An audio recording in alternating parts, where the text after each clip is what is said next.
tell all he knows. We do not know the murderer. Creon is not your enemy. You are your own enemy. What exactly was Greek tragedy? Well, to put simply, it was an art form of theater from ancient Greece, and it was highly influential on both ancient Rome and the Renaissance era. These were dramas that depicted the misfortune of heroic figures that the audience would grow to sympathize with throughout the story. And to quote the great Aristotle, it depicts the downfall of a basically good human being through error of misjudgment, arousing both fear and pity in the audience. One great notable form of Greek tragedy was Oedipus the King, which portrayed Oedipus as a determined man looking to find the murderer of his friend Laius. And through trial and misfortune, he is exiled and blind. And to shed my father's blood. Ah, my son, it is plain enough you do not know what you do. You also have the story of Antigone, which captured the whole notion of being worthy of your elders, which was both highly relatable and tragic.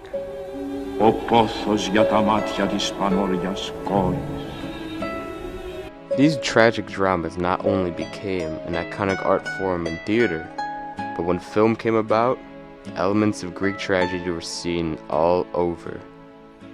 You had numerous direct adaptations of work, such as the 1957 retelling of Oedipus Rex, that was extremely faithful to the source material. Master, believing that he would carry him to whatever land he himself had come from. But he saved him for dreadful misery. You even had a 1961 Greek adaptation of Antigone that perfectly captured the dread and the sadness of family betrayal.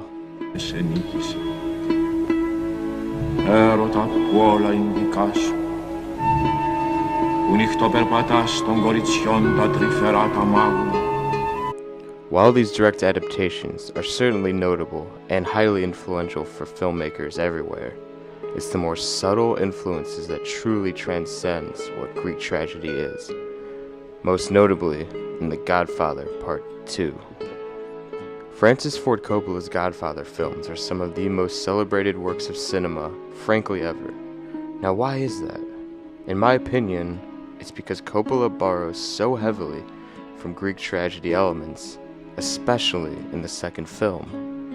Coppola presents us a seemingly heroic and good-hearted character in Michael Corleone, and through trial and misfortune in the first film, he must become the leader of his father's incredibly sinister and powerful crime family, making him a target for violence and danger to himself. Michael Francis, Lucy, do you renounce Satan?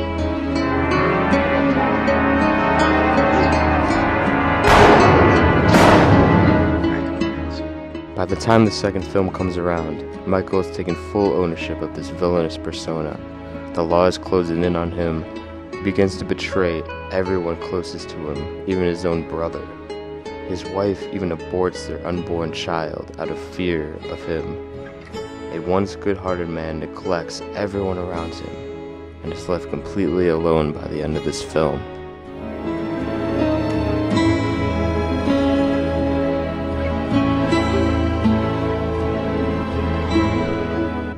It's clear in The Godfather Part 2 ending that it was highly influenced by Greek tragedy works such as Oedipus and the ideas that it presents about abandonment, and also family betrayal in works like Antigone.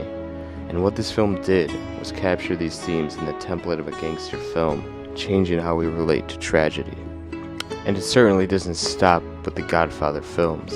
So many of our favorite films and TV shows to this day use the tactics of befallen tragedy to characters that we grow to love, causing the audience to express extreme emotion caused by unforgettable moments of tragedy. It truly is a tactic that will never die.